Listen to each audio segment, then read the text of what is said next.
We have just an absolutely phenomenal speaker, stellar. I just love the fact that I've been able to interact with her on the speaker talent search. We've been in courses together in Rebecca's community, and she's just such a heartfelt woman. I love her smile. She has one of the best smiles in the world.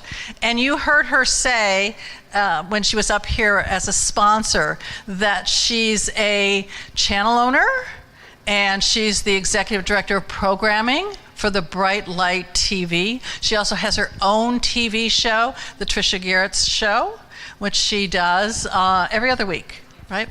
I love the fact that she is bringing together collaborative communities to inspire, empower women to do the things that we are born to do. And she's an author. She's in the Come Out of Hiding and Shine, a book, and she's got 2 more coming out this year. One is The Grandmother Stories, and the other is one called I Am Beautiful. And so I love the fact that I get a chance to share with you Miss Trisha Garrett on our stage today. If you'd all give her a huge round of applause and welcome.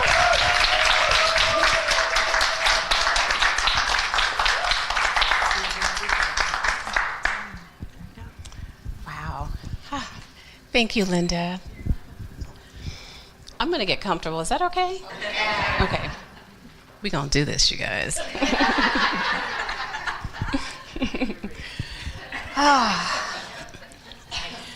So as she said, my name is Trisha Garrett, and I'm really honored to be here today because it truly has been a journey, but I'm so excited.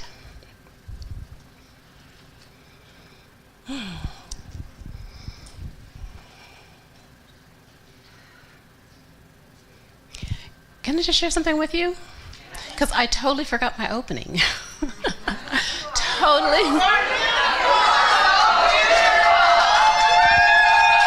Thank you. Thank you so much. Okay, can I remember it now? I got it. So the title of this is We Are All Designed to Shine. And I truly believe that. So what I'd like to do is share with you my story of why I believe we are all designed to shine.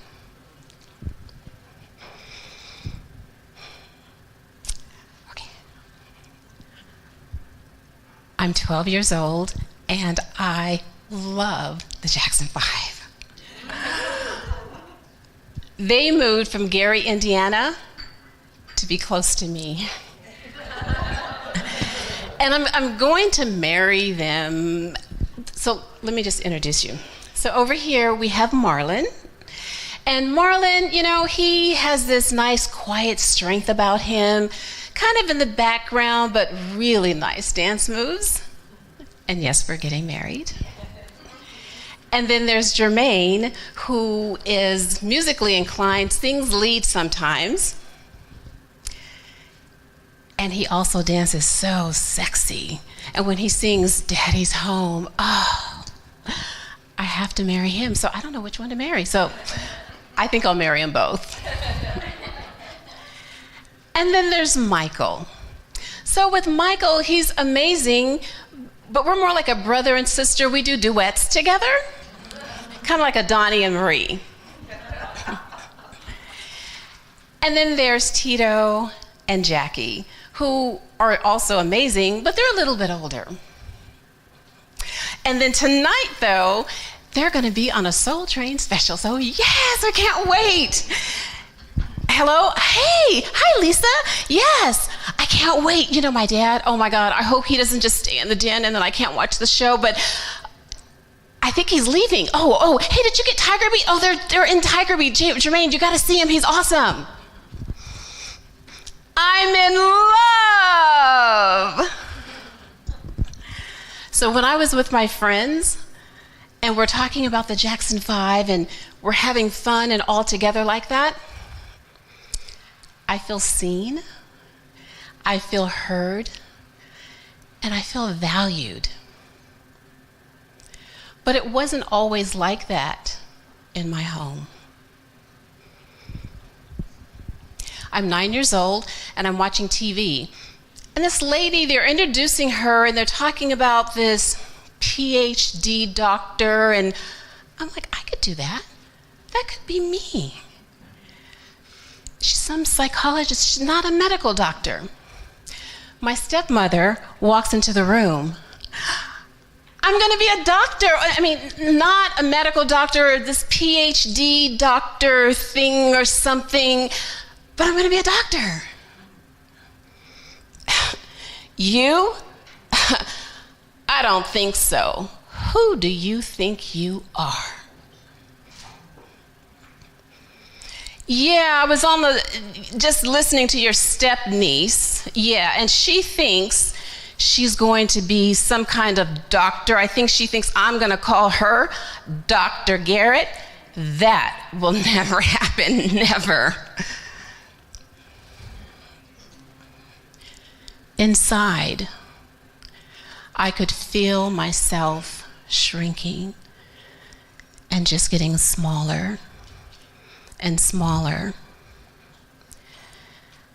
because I thought I could do it, but maybe not. I mean, she always says things like that, so maybe what she's saying is true.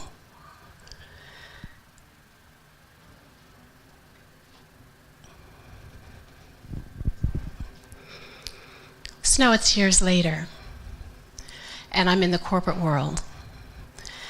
And I land a job with this amazing company. It's global. And it's really exciting because they have a policy around diversion and inclusion. And I'm like, hey, I'm in a good place.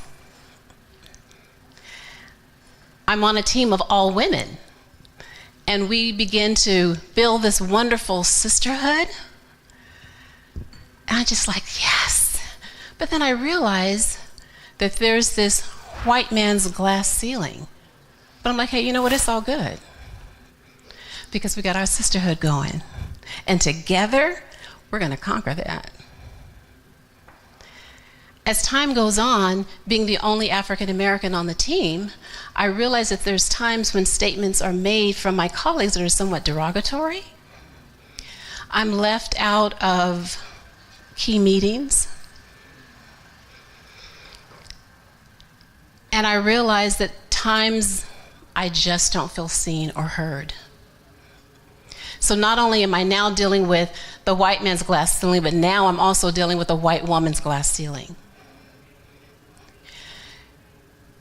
And let me just say, when we talk about diversity, I think it's wonderful that companies have these policies in place, but until we are willing to do the work, it's just a policy. Nothing changes. So now our group, our team, we go out to dinner. We're traveling together and we go out to a team dinner. And as we're sitting there, one of my colleagues begins to share a very racist, derogatory story about black men. And I just sit there and I listen. But it gives permission to another colleague to begin to share her story, which is also very racist. I look across, I see my manager, and he's just sitting there smiling, taking it all in. Now I'm doing everything I can to keep myself from jumping across the table and choking her, because that's not going to do anything but get me fired.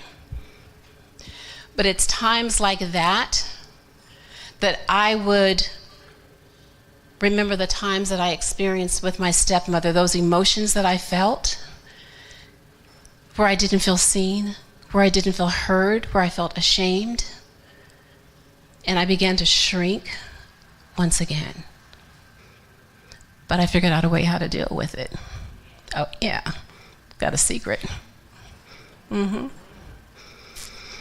began to work with some food to calm and ease my pain.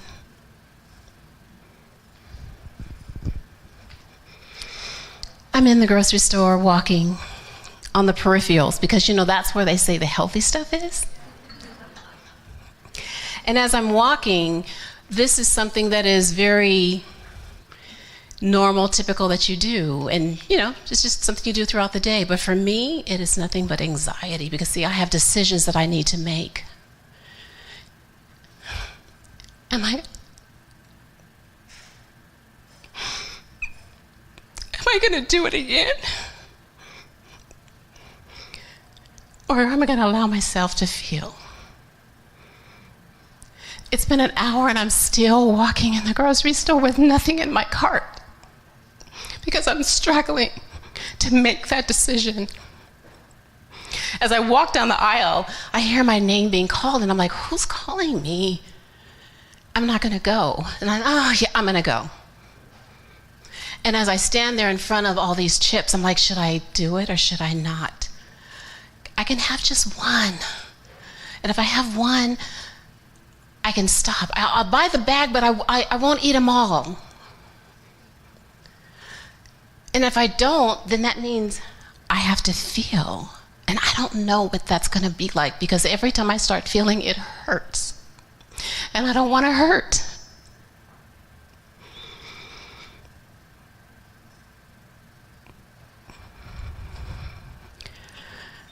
So I got help. I found an amazing doctor.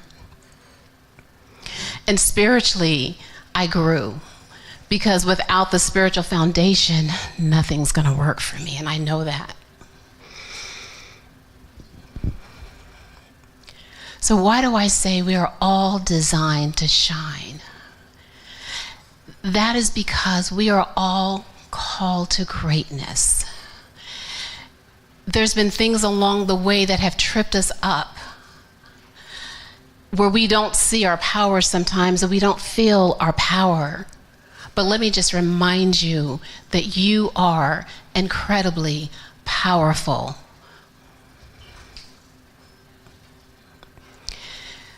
And I also, with the TV channel, one of the things that I love is that I have an opportunity to give people visibility.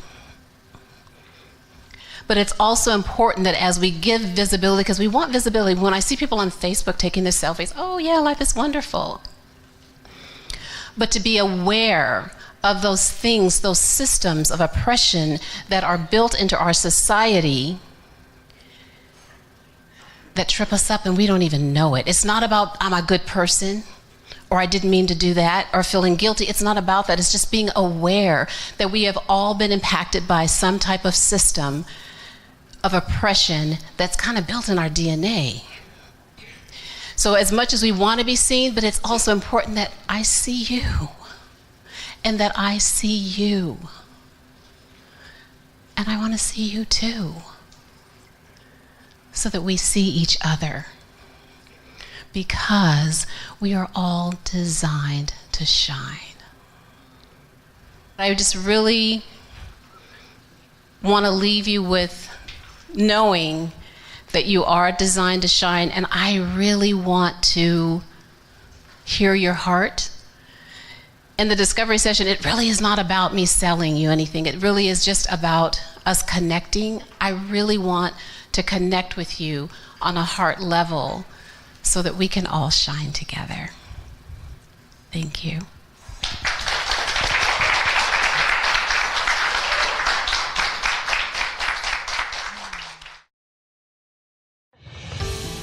Are you a speaker looking to reach more people with your message?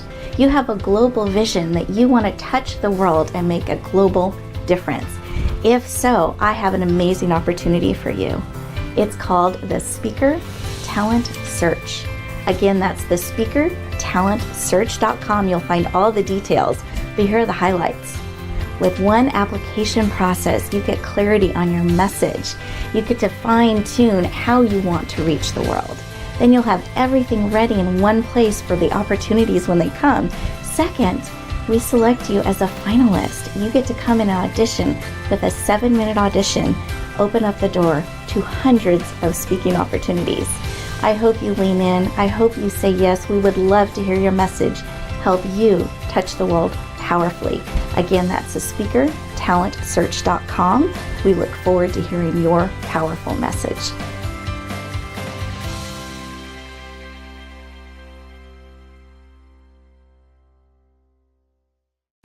Hi, I'm Rebecca Hallgreiter, and I'm the producer of the Empowered Connections TV channel. And I wanted to personally invite you to come on over, enjoy our amazing shows. We are all about empowering women. We're all about transforming lives. We're empowering men to really step out and be all they can be. We are looking for programming and shows to bring things to the next level. So if you are somebody that feels a show birthing within you, you have a calling to bring your show to life and touch the world, please reach out to me. I'd love to have a conversation with you. We are launching new programs and shows every week, every month, because we're going to change the world. I look forward to talking to you.